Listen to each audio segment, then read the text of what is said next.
everyone. It's 3:29. I want to do a little bit of introduction of some things and some details for you so that we can get started promptly at 3:30. This is Dr. Sarah Sawtelle with the Brainware Company. I'm the Director of Scientific Affairs, and today my role will be to sit back and listen and communicate with you. Well, it is promptly 3:30, and so I am going to unmute the President and COO of the Brainware Company, Betsy Hill, who is going to be the questioner, talking with, I don't know, interviewing Peter Riddle, our guest speaker, who I'm going to unmute also. Okay, I'm done talking now. All right. Questions and interviews, and I think all of that are in store for us today. So I want to add my welcome to everybody today. We're delighted that you're all here, and we're very excited to have a conversation with Peter Riddle, who is the founder and CEO of Empowered Learning Centers. Peter has his own story of his journey to address undiagnosed vision problems, and that's something I want to ask him about in just a moment. But first, I really want to say that he knows so much about so many things. He spent the last 20 years researching how the brain learns and the most effective practices that really transform an individual's learning ability. His learning centers have helped thousands of people, including both adults and children, with a pretty phenomenal success rate. And this could be a very freewheeling and entertaining conversation because Peter just is so knowledgeable, and I know that I learn something from him every time he and I talk. So, Peter, I want to welcome you and thank you. Well, thank you. Thank you for that introduction. I understand that when you were in high school, which is a couple of days ago, homework was really a struggle for you. But today, you've told me that you read two to three books a week with ease. So typically when students are like in third or fourth grade, much less high school, and they don't read well, that's sort of the end of it. I mean, as far as most people are concerned, they continue to be poor readers and actually actively avoid reading in a lot of situations. So why does your story have a different ending? Well, it's not just different. There are a lot of kids who don't have trouble in the third and fourth grade, but start to experience it in seventh or eighth grade or even high school. As the work increases, whatever your disability or whatever is underdeveloped, and the more the work increases, the harder you have to work. Now, emotionally, some kids will work harder. Other kids will not do the extra work, find ways to avoid it, and not want to do it. When I was in high school, I was a decent student, but I had to kill myself just to be decent. It took me 3-4 hours a night to do my homework. Reading was a chore. It wasn't enjoyable. If I read 20 pages, I needed a break. If I went back, I maybe would read another 10, 15, and if I had to, go back again. So for me, it was a lot of hard work. In the classroom, if I was not taking notes, I was daydreaming. I would transcend out in class. Now, an A student would be somebody with maybe my same problem, but takes notes every second in class and maybe works 5 or 6 hours to get those straight A's. Everybody has that threshold. And for me, I worked right into college, found other ways to skim and memorize definitions to compensate for this. And when I got into research, I pretty much got overwhelmed. I had to read things 5 times to understand it. I went to a party, ran into a developmental optometrist. Now, this is back in the 1970s. And what he basically found is I had what was called, at that time, a wall eye or a lazy eye, and a undershoot with my tracking, my saccadic eye movement. He said I could do exercises to correct it. Well, I went to an ophthalmologist who at the time laughed at me and said that the exercises don't work, your eyes never come in, you have perfect eyesight anyway. Well, I went and I took the exercises, and it took me almost 2 years, but now I converge perfectly and I track perfectly. I went from reading 20 pages at a time to 300, and it literally changed my life. I read 2-3 books a week. Well, I didn't enjoy reading before that. Now, unfortunately, I thought that was the answer for everybody. That was my answer. And it turned out to be the understanding for me of a piece of a puzzle. For me, it was my piece. For somebody else, it may be that and several other things, which we'll talk about. Okay, great. Well, when we start to talk about pieces of the puzzle, you see a lot of kids, and we titled this webinar, Aint, Misbehavin, because as you and I have talked in the past, there are so many sort of behavioral things. You see kids who are just like the one on that I think Sarah's going to show the next slide, which shows a little guy who's just wigged out at the thought of this test, but people will, behave in lots of different ways, be disruptive, be just, you talked about zoning out. And so can you talk a little bit about what's going on in those kinds of situations? And, is there a common theme with all these? Well, the common theme that I see, if you just put aside for a second what areas, sensory, visual, cognitive, learning technique, what environmental, whatever the issues are on the surface, the symptoms are the real key. And a common denominator to all that are very high stress levels in the brain that every type of person experiences. Now, my partner is a developmental pediatrician, a Dr. Richard Ruder. He's a nationally known expert on developmental disorders. And at my center, especially in Hazlitt, I see a lot of ADD kids, Asperger's, autistic, severe autistic, a pervasive development disorder. And these are all labels to kind of like match the behavior without really looking at the underlying causes of it. And there are many levels below. But when you get down to it, when the stress levels are high, you see the performance and the ability to help develop plummet. So the lower the stress levels, the better the learning. And I'm speaking from the levels of autism to straight A honor students that are stressed out. Gaining body control and managing your cortisol levels in your brain can really have a major impact on how you absorb information, how well you stay focused, and how much you retain and be able to draw from a long-term memory into working memory, like when you're doing homework or taking a test. So a lot of kids, and this could be an A student, will be taking a test and they know information, but they can't remember it as they're reading the question. And that kid across from them's tapping and it's driving them nuts because they can't remember something they know they studied. Well, all that's happened in that moment is all the blood in the higher order thinking areas, the frontal lobes, have rushed back to the brain stem, fight or flight, where you have heightened smell, taste, touch, sight, hearing. And when that happens, you're no longer looking at detail. You're now in defense mode, and you're gauging. You're actually finding it much harder to remember detail. So by relaxing, bringing that blood back to the frontal lobes, you'd remember the answer right away, which is what happens after the test. When it's over and you walk out the door and all of a sudden you start to remember the answers you couldn't remember on the test. And that was only because that blood came back and hit those areas of the brain and allowed them to recall that information. It strikes me that this issue of stress would be equally valid for teachers and parents and as well as kids. That, absolutely. We put ourselves in these situations. And do you see that playing out with the people you work with? Oh, absolutely. When I train teachers, I try to explain to them that, your job as a teacher is to make sure that your student is in the most resourceful state, being able to attain a peak state at times like taking a test. And we tend to do the exact opposite. We tend to yell at the kids right before a test to sit up straight and focus your eyes up front, keep your eyes on the paper, take everything off you. I'd be doing the exact opposite. I'd have the students standing up and trying to balance and coordinate things and try to create whole brain function, right and left hemisphere. Let them stand on one leg, close their eyes, balance, and then sit down and take that test and give them some positive embedded commands. My job is to make them feel as confident and have as positive attitude as possible when that test starts. That's the starting gate. And if we do something that creates the opposite, tension and anxiety, those are the kids who will not do as well as they're capable of doing. Now, I'm speaking mainly to the group that do their studying and don't perform well on test. Right. And now, so you mentioned a couple of things. No, please, go ahead. Go ahead.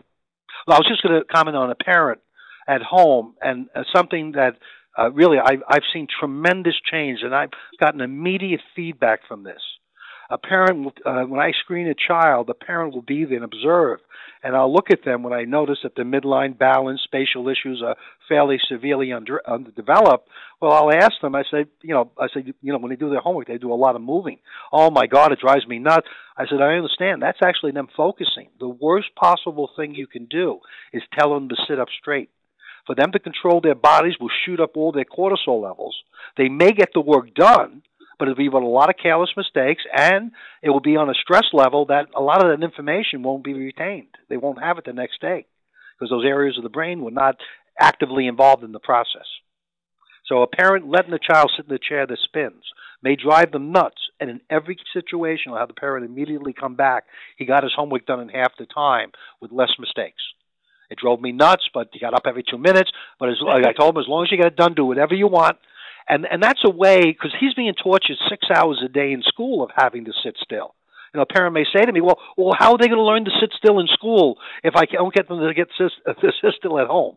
And how many years do you have to be doing that to realize there's another problem there, and you're not going to be able to get them to sit still? Or if you do, you're making them experience incredibly high stress levels. So you said, it's very interesting because I think it's a little bit counterintuitive for a lot of people, where we think that a sign of focus is stillness.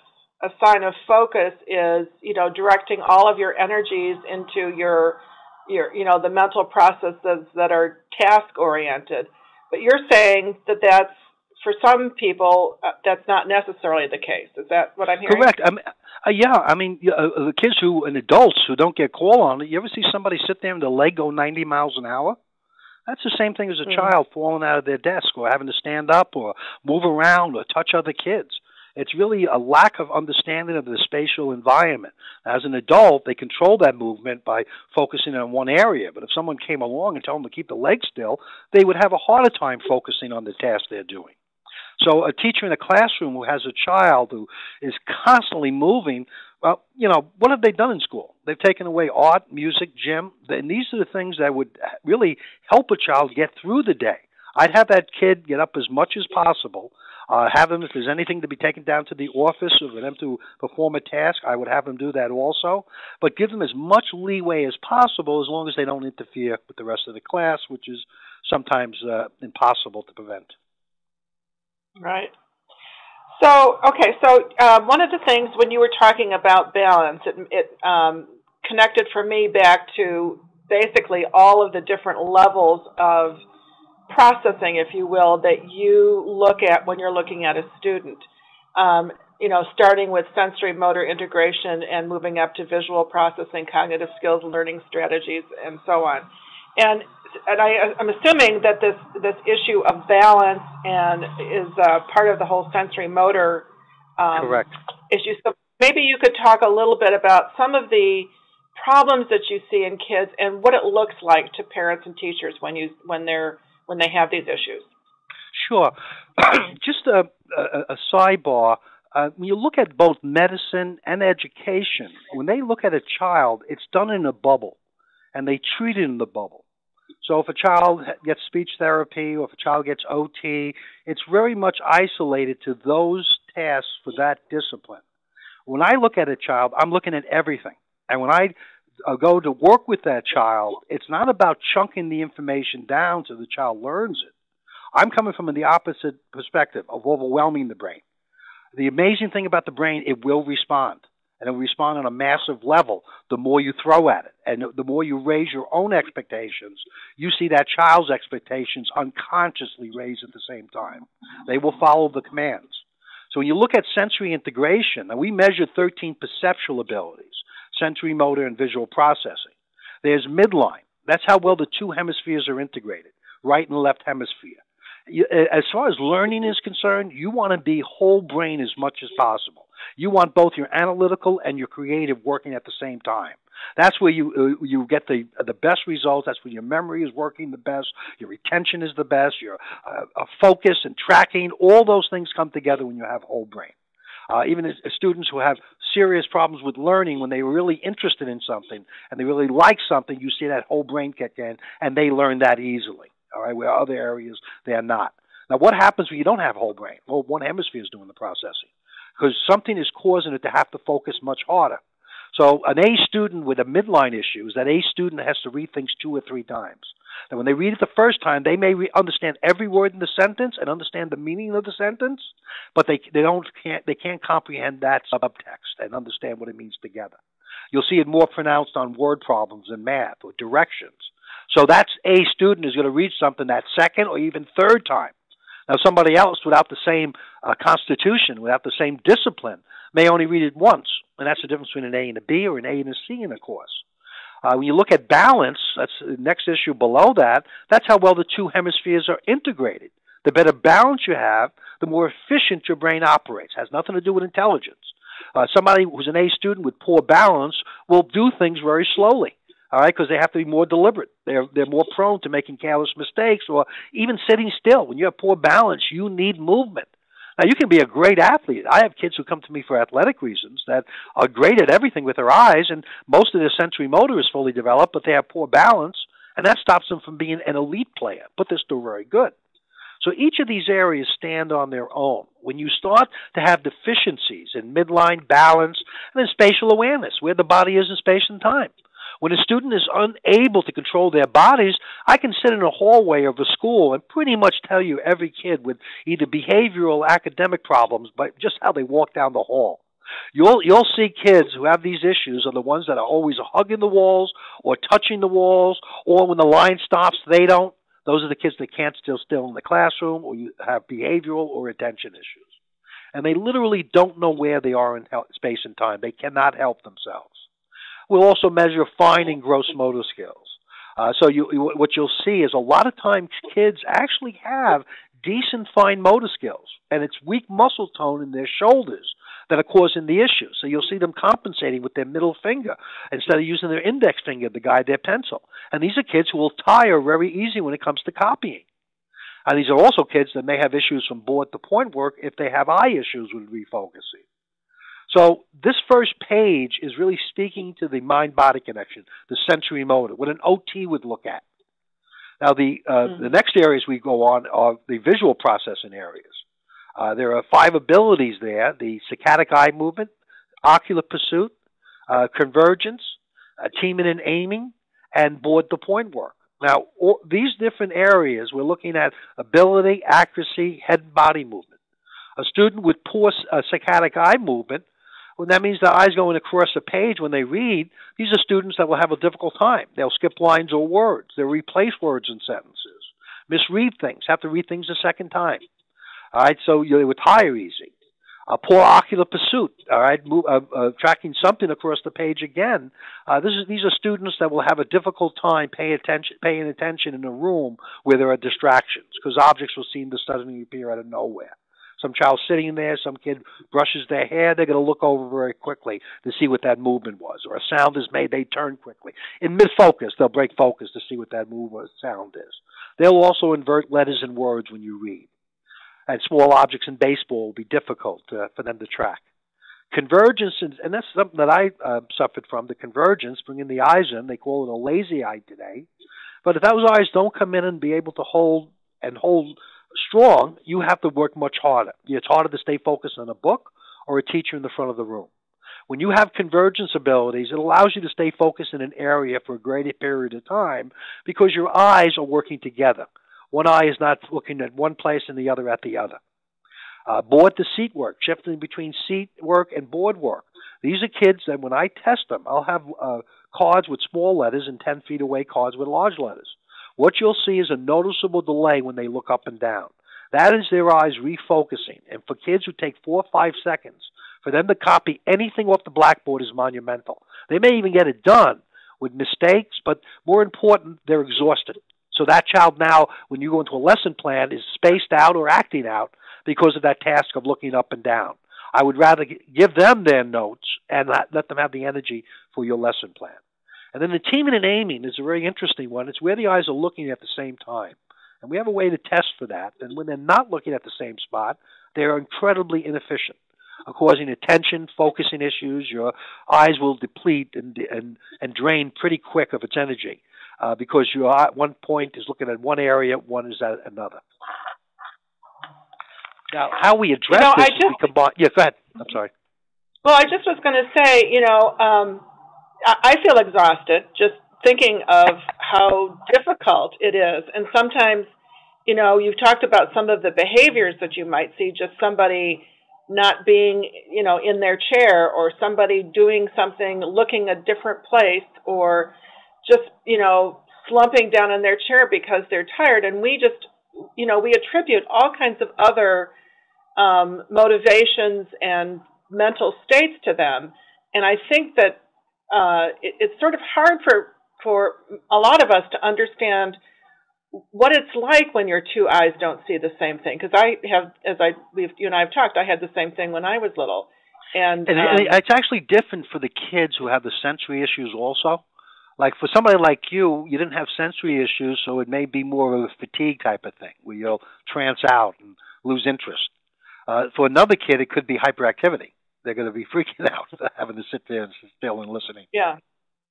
But we think of that as a attention issue or as a effort issue, as opposed to something that's essentially a neurological, biological issue. Yeah, am I getting what you're saying?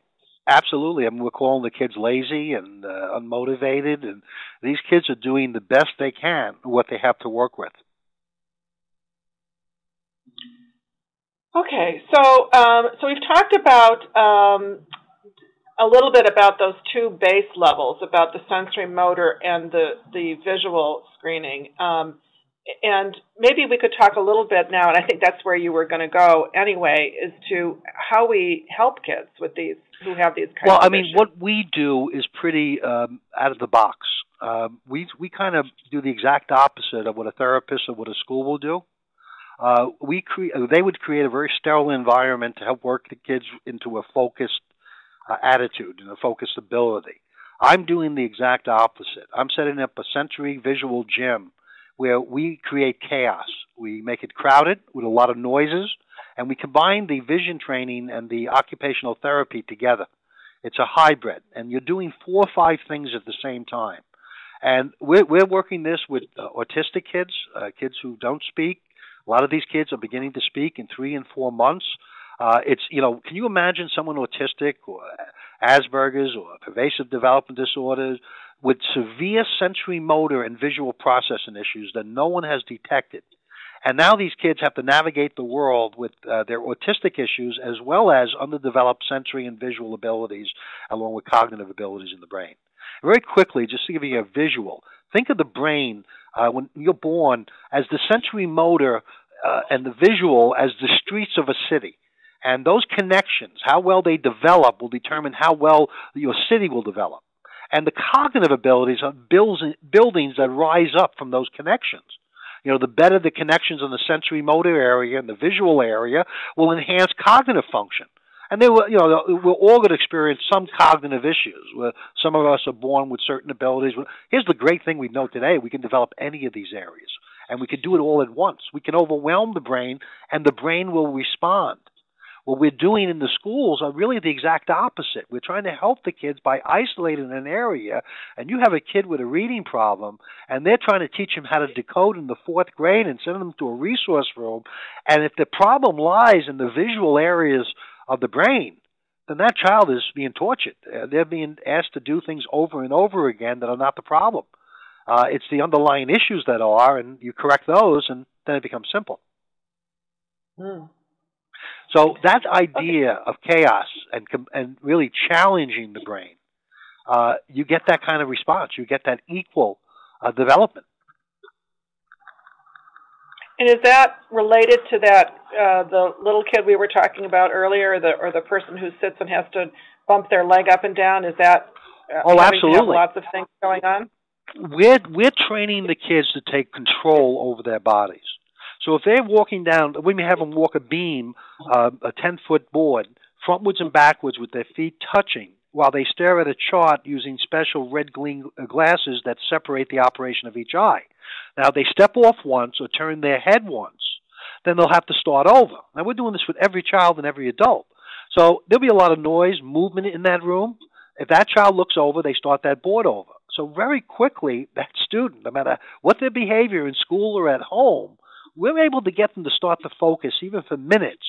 You cannot believe the quantum leaps to the brain about body control and self-control.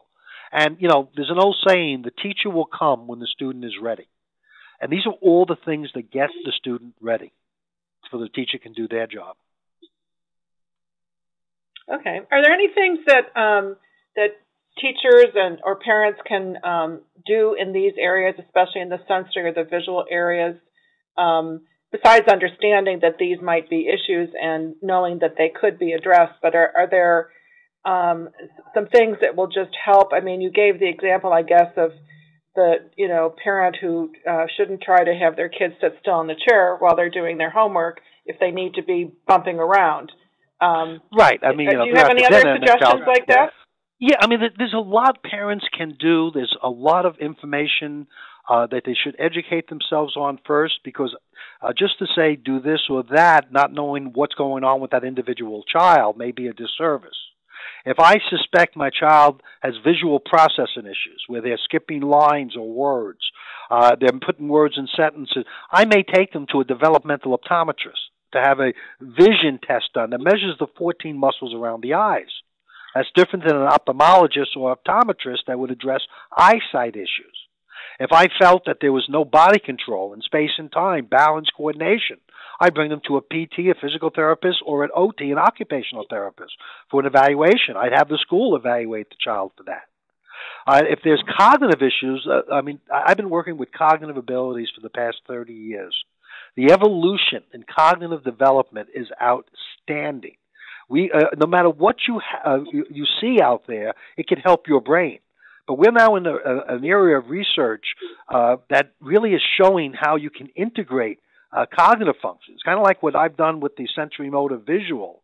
You integrate these cognitive abilities, and you can see quantum leaps in learning abilities literally overnight. So there's a lot of things that can be done. Yeah, sure. Well, I just wanted you to talk a little bit more about what these cognitive abilities are. So, you've given us some insight, if you will, into the kinds of vision things, and now you're talking about things that are happening in a little bit different areas and a little bit different levels in the brain. So, what kinds of things? Well, let's talk about just cognitive skills, where all that came from. A lot of the work was done by Guilford, who was a psychologist for the Army Air Corps back in the 40s and 50s. He worked with pilots and navigators, and they found that there was a 37% dropout rate for their training program. He worked with the very best, found that there were 7 of these cognitive skills that you can develop measurements for. Put them into the screening test that all the best fighter pilots and navigators had. Put it into the screening process. Anyone without those abilities developed, they took out of the program, and the dropout rate went down to 7% overnight. Now, the military used that as part of the screening for the next 25 years. So Guilford developed the structure of intellect model, and this is back in the 60s. Now, who's a pure measurer? So he can tell you what, if you want to be an architect and a policeman, an accountant, a lawyer, he can tell you what cognitive skills you would need to be good at those careers.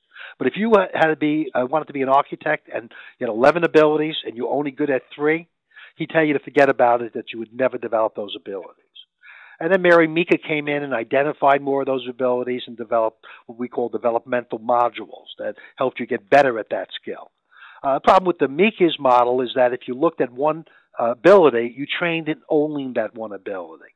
Now, your program, the Brainware program, which I put into my learning centers, has made a remarkable difference in the timing that we see the results in the kids. It's a tremendous upgrade, and the difference that I see is that it's totally integrated. You're developing at times 3, 4, 5 abilities at the same time, which fits perfectly into my model of really letting the brain function at its capable level. Everyone's brain can function at a much higher level than what's going on in school. And here's the irony. A lot of the kids who are in special ed, and it's because of the way what has to be done in the classroom to meet the needs of 25 kids in the class, a lot of these kids need to be challenged on a much higher level. And there's an inability to fill that gap. And you can do it. You can get that brain to function much better when you to some of these kids, give them more of a challenge. In the cognitive area, the brain will respond immediately. And these cognitive skills are at the core of what we call executive functions. And executive functions are the key to success in life. Those are the things that separate the top performing people with everybody else, with the masses. When those executive functions, your judgment, your planning, your organizing, your people skills, your communication skills. All these are areas that are the underlying core is executive function. And when those are at their peak, you're going to see a peak performance person. Now, when we talk about executive functions, one of the things that is my understanding is that is a lot the domain of our frontal lobes, the front part of our brain, where we make decisions and we do planning. Correct. Those ways that we direct our brain, and that our frontal lobes don't really completely mature in general until we're into our 20s.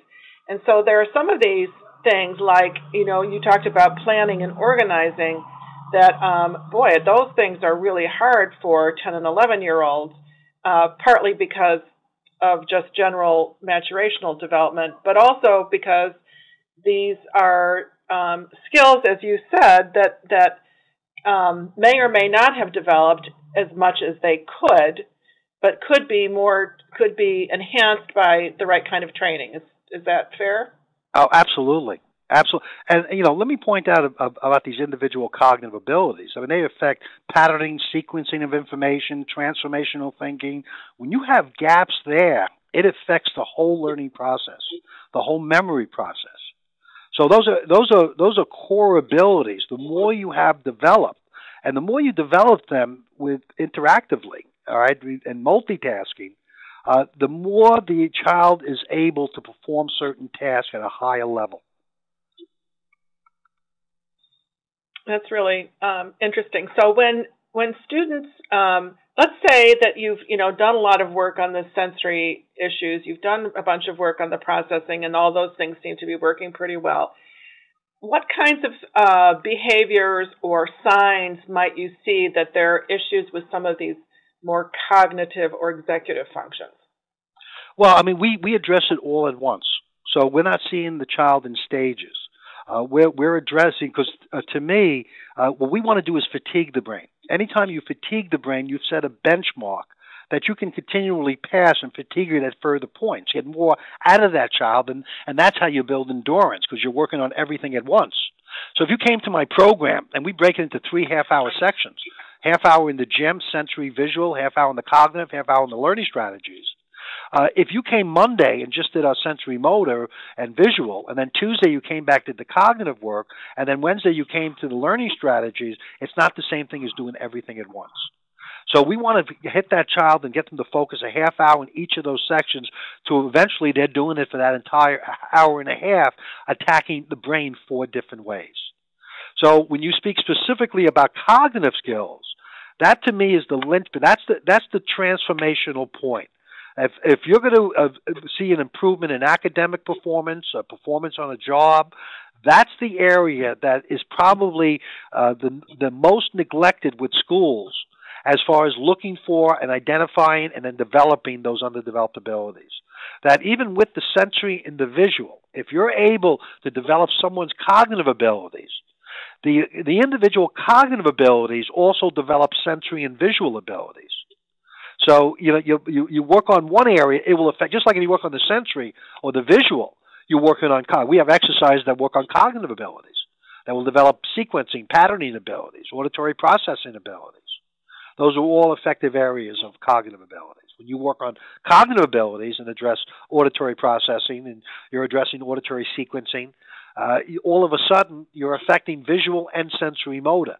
With their eyes tracking on certain tasks and listening for certain abilities, when those start to work together, then all of a sudden the visual and sensory motor are improving along with the cognitive. It's interesting. Even as much as I've studied, it's awfully tempting sometimes to want to say, okay, I want to find the problem and I want to fix that. I want to just work on that. And what you're reminding us is that these processes in the brain are so interconnected and interdependent that you can't just pick one out. You can't. It's all one thing. We haven't even spoken about the most important intelligence, the emotional intelligence. That if you could put a circle around all these abilities, the emotional intelligence. So why don't you talk a little bit about that? Sure. I mean, at my center, we do not group by age or ability. So in that gym are the same exercises for everyone. And when those students are doing their exercises and learning how to focus, they may be with a 4-year-old, an 8-year-old, an adult, we ignore behavior. We ignore the shenanigans of some kids who will come in and want to be disruptive. Matter of fact, that kid should be paid money because they're actually helping with our process of creating chaos.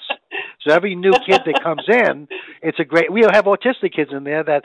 I'll tell you a quick story. It's a medical doctor, a vascular surgeon, taking the program with his daughter, and he was in there trying to do the board and very frustrated by it because they had such a hard time with it. That his daughter mastered in 2 weeks. This kid came into the room running around, and at first he got annoyed, and then all of a sudden he said, I'm going to focus with this kid. And he came back to me to say, I'd like that kid to be here when I'm here. It helped me a lot to focus. I couldn't believe how well I focused. As long as I became determined to block it out, I did better on the board. So, the brain is just amazing. And if you allow things to happen, here's a key for parents with autistic kids and behavioral problems for teachers in the classroom. We get caught up. Our communication skills are so poor. We have to understand that 93% is nonverbal. Tonality and physiology. And even when we're saying the right thing sometimes, we're saying the exact opposite to that child, and these kids know. Especially the autistic kids. And the lower you go on the ladder of abilities in the classroom, the more sensitivity they have, whether you like them or don't like them, non-verbally. So now you have a child who's disruptive in my class, in my gym exercise. Well, these are hard exercises. They'll turn to me, this is really hard. I can't do this really hard. I will look at it and go, you're right. You're 100% right. We know. They're very hard. I can't believe it.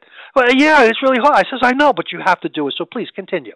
But I understand. We know it's hard. And then 2 seconds later, they're doing the exercise, and there's no argument.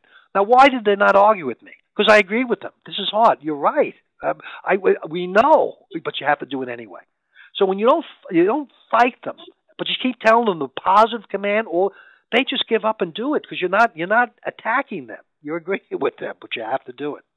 I get a kid in the learning strategy. Well, I don't know. What if you did know? What would the answer be? And they give me the answer in 2 seconds because you bypass the conscious mind, the resistance. So, there are a lot of things that are happening. There are things called embedded commands. Now, I choose to say the embedded command to get the response I want. We don't realize a lot of times we're giving the kids embedded commands to shut down. You want to guarantee a child spills a glass of milk, tell them don't spill the milk.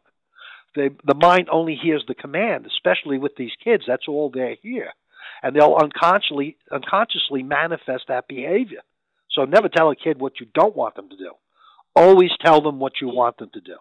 So by letting a kid in my center roam the way they want and do the things they do, they very quickly gain control of their bodies because environmentally, everybody else is in control. They're not being singled out. When they do argue, they're agreed with and sent on their way to do what they're supposed to be doing. So it's very different. I don't have a child for 30 hours a week like a teacher in the school. I get them for an hour and a half. So I have the ability to do this in that time frame where I can get a lot out of them. That gym, if I get 10 minutes when they first start, it's great. But a month or 2 months later, I'm up to 25 minutes. In 6 months, 30 minutes, they're on another playing field. They've gone to another level. So if I have to address their behavior, I'll just tell this one quick story. A parent will come in to me and say, what are you going to do about this? Our program sounds great. What are you going to do about my child's behavior? My answer is nothing. What do you do about their behavior? They're with you 60 hours a week. The school has them 30. The reason they behave that way, they don't pick up social cues, facial expressions, tonality shifts, they can't measure space and time, is because the child has all these underdeveloped abilities. When they develop the abilities, they will change their own behavior. They will make distinctions they cannot make right now. They will make choices that aren't open to them right now because they would have acquired the ability. And have fun doing it, by the way. I want to go back to the concept you mentioned early on when we were in this webinar, positive embedded commands, and I wanted to come back to that. And I think you just gave an example, but I just want to explore that a little bit more. Basically, what I heard you say is that you should almost never say to a kid who's got some of these issues or has attention issues, don't do something, because what they're going to hear is the thing you don't want them to do. Absolutely. Did I get that right? Absolutely. You want to state everything in the positive as best you can. So if I said, put your glass put your glass of milk carefully on the table would be better than don't spill the milk. Correct. Okay. The mind All hears the command, and when the command is done, it's unconscious. It's not conscious anymore. Unconscious confidence is what you want them to have of their sensory motor, their visual, their cognitive, right? If they have conscious confidence, it takes all their energy to perform that task. Okay, so I wanted to address the learning strategies just a little bit, and you provided kindly a wonderful example of trying to learn the states of the United States.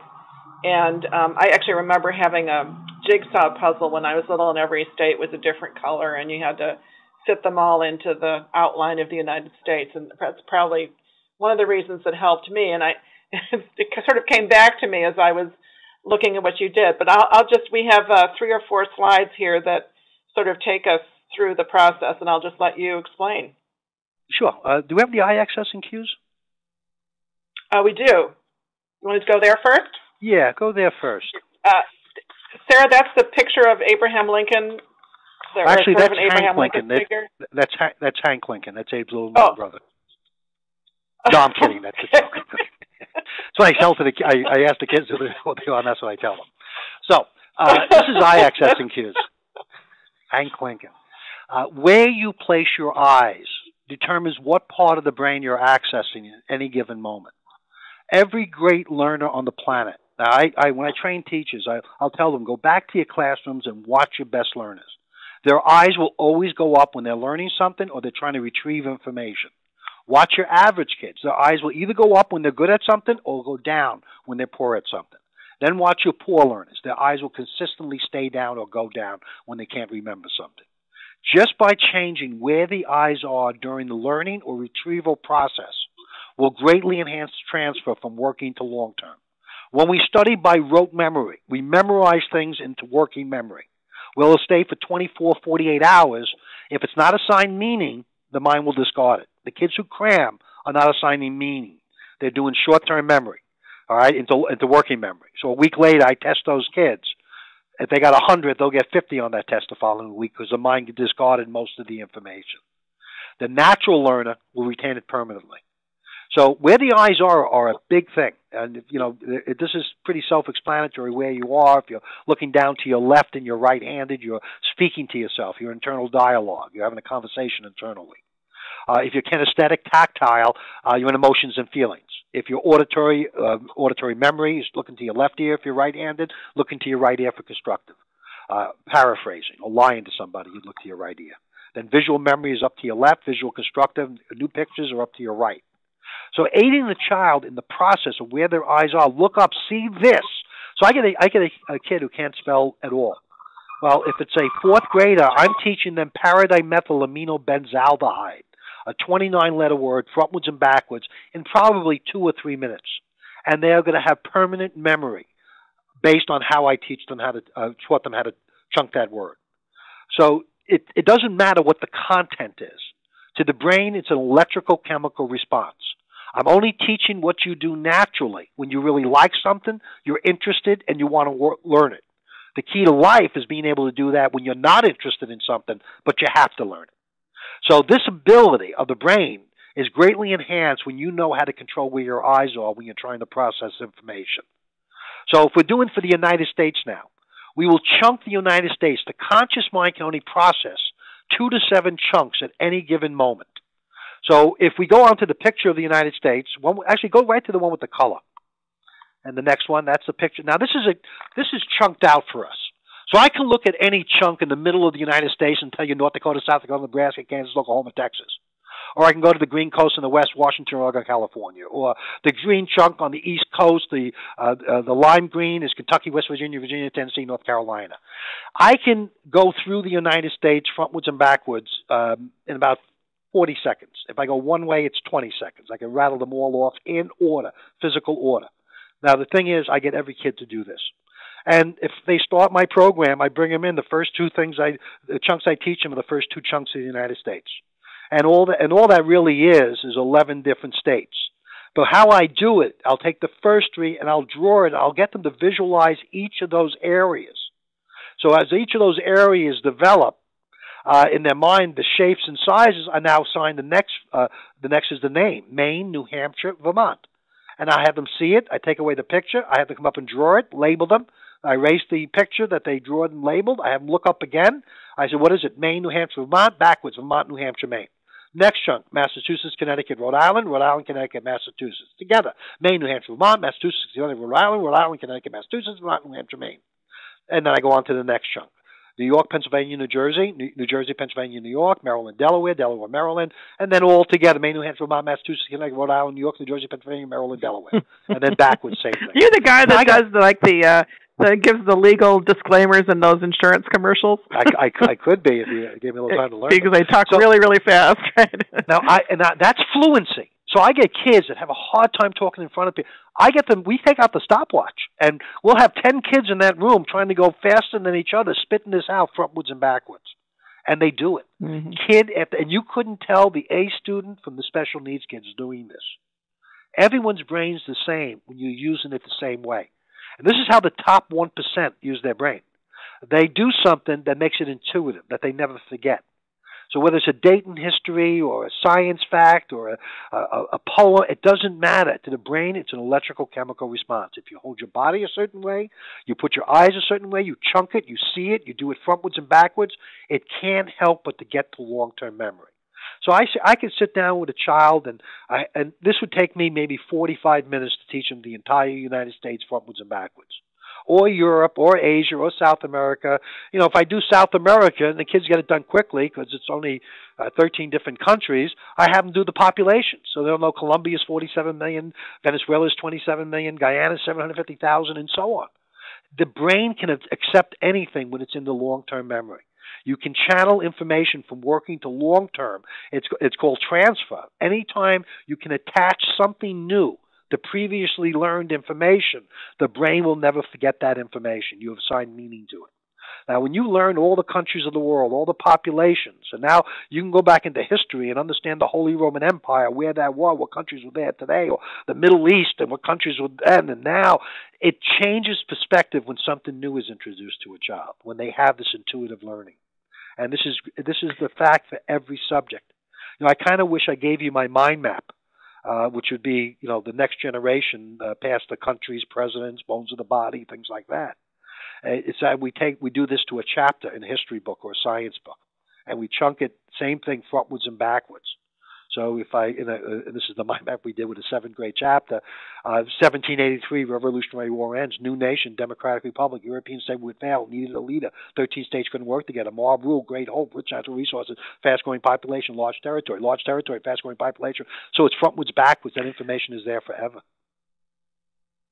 Okay, I hope we didn't lose everybody because you know so much, and everyone's going, Revolutionary War. What? Okay, so it's what we have to do is connect. But what we remember, of course, are the things that we assigned meaning to, that somehow fit into the networks of information that we had. And I think what you're saying is that by giving kids strategies that enable them to, number one, visualize. I mean, this is a very visual process, and so that when you're seeing it and you're recreating it and you're drawing it yourself, then you're continuing to activate those same connections of information. Is that correct? Would you agree with that? Absolutely. And you know, everyone has this capacity. So if you think about learning styles, you know, what teachers are trained to do is try to present information and how a child learns best. My perspective is to develop all the learning styles. And so no matter how information is presented, you're able to learn it. You cannot guarantee the type of teacher a child is going to have in school. So whether that teacher is visual, auditory, tactile, they're going to really teach based on how they learn. So having all the learning abilities developed means that a child can understand information in multiple modalities. Great. Okay, well, we've got 10 minutes left, and I want to have everybody have a chance to take a little breath and to probably everybody's, trying to follow along and may not have had a chance to just assimilate and process and come up with questions, but there may be some questions. So I want to give everybody a chance to to do that at this point. And there were some wonderful questions that were submitted when people registered, and so we can certainly use some of those. But I do want to give people who took the time to join us personally today to ask some questions if they do. So, Sarah, could you remind everybody how to do that? Sure. I was just going to say, I'll remind you how to get to the chat area, and then you can go ahead and work with some of the ones we were submitted in advance and see what we get. All you have to do is on your screen, you see a little, you are viewing the Brainware webinars, and it's probably at the top of your screen, and you just put your mouse up there, and a little pop-up will come up, and then there'll be a little area that says chat, and it looks like a little bubble coming out of someone's mouth, and you just click on that, and that'll bring up the chat box, and you can go ahead and just type in a question there, and if we have time to get to them, we will reproduce that. Okay, well, one of the questions that we had that actually brought a very good friend of mine to mind, who's had a child with this description fits exactly, and actually it wasn't she that submitted it, so I know it's somebody else, and I know it's the kind of thing that that many parents and probably some teachers encounter. What do you do with a child who has a meltdown when he or she has to engage in writing activities, but does very well in oral discussion and one-to-one? So it seems like they know the information, but what is it about the writing process that seems to be problematic? It could be two things. Okay, first, there could be a short circuit in the child's fine motor skills, where there's weak muscle tone of the body, or he has severely underdeveloped fine motor skills. So the task of writing becomes very, very difficult for them. And they're overwhelmed by that task. They can't. If you can visualize this, think of like the cognitive abilities, the brain functions, as little boxes. Now, for this child, some of them may be completely filled, some average, and some underdeveloped. Right now, he has a one-lane highway to go down.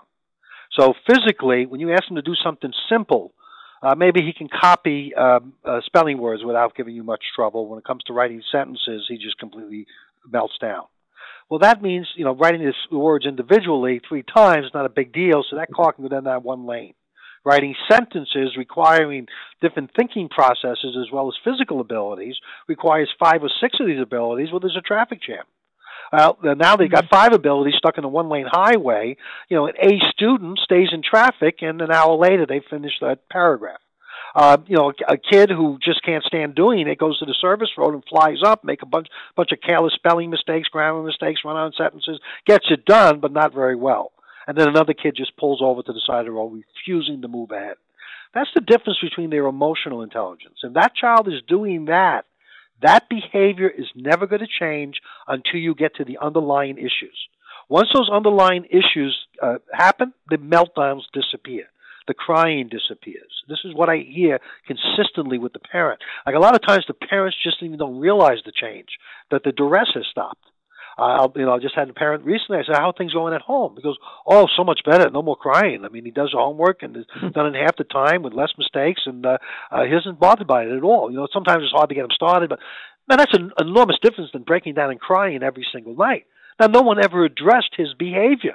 They were addressing his underlying ability. So for this child, I'd have him tested both visually and because a lot of times even writing ability can be visual, not sensory motor. So the child has neat handwriting and still doesn't like to write. Well, that's because of a disconnect. So it could be tracking, could be visual tracking, or it could something even be like cognitive. that. Like if you lacked a certain integrated ability that's necessary for writing sentences, it could be that too. Mm-hmm. We do have. Okay. Sure, go ahead. We have a bunch of questions that just came flying in. There are a couple that are pretty similar, so I'm going to ask kind of in general for both of those. The first one is, I'll give you both. The first one is wanting to know if there was a way to reproduce what you do in the sensory gym kind of concept in the classroom. And the other one being asking about the eye positions, if there is a way to use those eye positions to your advantage while you're teaching or having the students do tasks. Yes. Well, let me answer the first one. Okay, which is I forgot the first one. Was the ability to do some of the brain, the gym in the classroom. Gym it's difficult. The There's something called brain gym. I don't know if anybody's heard of that, but it's actually an excellent series of exercises and things that teachers can do in the classroom that help with midline balance, spatial awareness, and creating whole brain functions. Things like lazy eights. Just think of like your finger drawing an eight on its side, the infinity sign, with making sure right in the middle you make that cross. Or elephant eights, putting both arms together to do that. Doing what's called cross crawls, with the right elbow hitting the left knee and the left. This activates both hemispheres of the brain. So momentarily, you get that child to focus a little bit better, get a little energy out, and this happens for the whole class. So it invigorates everybody. So I recommend getting a book called Brain Gym. And use that, and these are exercises you do before tests and points of the body. There's a great book called Smart Moves by Dr. Dana Hannaford, and explains everything about visual processing. She's an OT, medical doctor OT, occupational therapy, and brain gym, and visual processing, all these different things that really affect difference in the brain when you develop them. Now, as far as the eye positioning, if I'm teaching, for example, the preamble to the Constitution, I need the students to learn. I will first chunk it, and I'll get them to look up. I said, now, here, we the people of the United States. Why don't you make a picture in your mind right now? Visualize, look up, and see the map of the United States with all the people standing with a flag. So it's how we the people of the United States, and have everybody repeat it. Go to the next line. In order to form a more perfect union. And I create a visual for that. Then it's we the people of the United States. In order to form a more perfect union. In order to form a more perfect union, we the people of the United States. I'm literally teaching them frontwards and backwards. To do it backwards is to force the brain to give it meaning, to visualize it, to see it, to do it backwards. That's the key. That's why, when we do the spelling words, they're spelling the word backwards, because it forces them to really see it in their brain. They cannot sound it out. They cannot just memorize it by rote memory frontwards if they have to do it backwards. So if I'm teaching them Europe, I'm doing the same thing. I'm breaking each section down frontwards and backwards. And if I'm doing a vocabulary word, I want to do the same thing. I want them to make a picture of that word and the different meanings, the different definitions. If I have 3 different meanings, I'm visualizing the action or the picture of those 3 different meanings. And then I'm having them memorize the words and each phrase frontwards and backwards in the shortest way possible. So, that are there times, Peter, that you would you've talked about the visual, the sort of what your eyes are doing when they're looking up, either constructing or remembering. But do you sometimes use the same thing for auditory recall? Well, the student has to remember something that was said, or words to a song. Mm-hmm. That's where their eyes are going to go. Okay? If they're going to access feeling, they're going to look down or down to their right. And he may go down to their left and say something to himself in order to remember something, and then you'll see them look up. Like if I said, what was the color of your first bicycle, you'd eventually look up to see what it was. And that's if they're right-handed, right? So we're going... Yes, it's actually reversed for left-handed people. Okay. All right. Were there some other questions, Sarah? Someone wanted you to repeat the name of the book that you mentioned, the visual processing book? Yes, Smart Moves by Dr. Dana Hannaford. All right. Smart Moves, Dr. Dana Hannaford. And then you also talked about Brain Gym. Brain Gym. Yeah. And then on cognitive skills, you spoke about Brainware Safari as well, right? Yes. Yep. That's another resource, but for cognitive. Yeah. I've been involved with cognitive therapy for close to 30 years now, both with the educational and medical community. I've been involved with SOI, Learn to Learn, all excellent programs. You guys really have something that you can see an immediate impact once these kids start getting it. And that jump, that leap, everyone's brain is capable of. I almost think, we're doing things to the least common denominator and not really challenging the brain. And I think a lot of our problem kids, especially the ADD kids, are the ones that really need to be challenged. And a program like yours is doing that right now. And, thank you for that. Okay, Sarah, are there any another question? We probably have time for about one. I guess I'll just pick one then.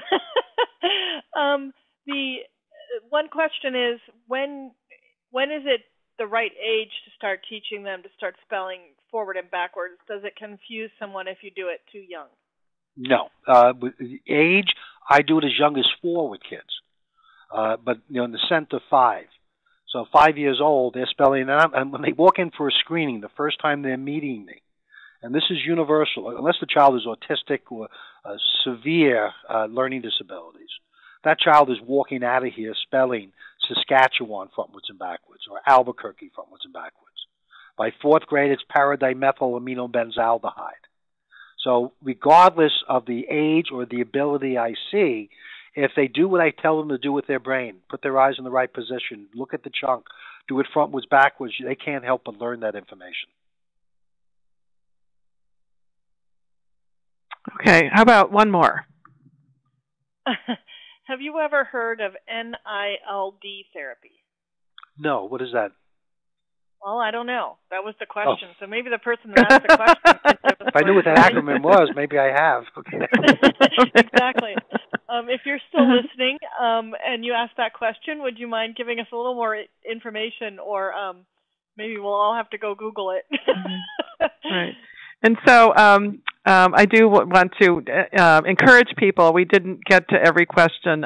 We will certainly maybe try to take a look at them, and there may be some additional information or some reading recommendations that Peter will have after we've had a chance to look at that. And maybe we can even entice you to come back again sometime, Peter, to address all the kinds of things that we didn't get to today. But I do want to thank everybody for being here. Peter, I want to thank you for a wonderful and very informative webinar. I have to slow myself down because I want to talk just as fast as you do. And but it was. Well, you got a 2-hour seminar today.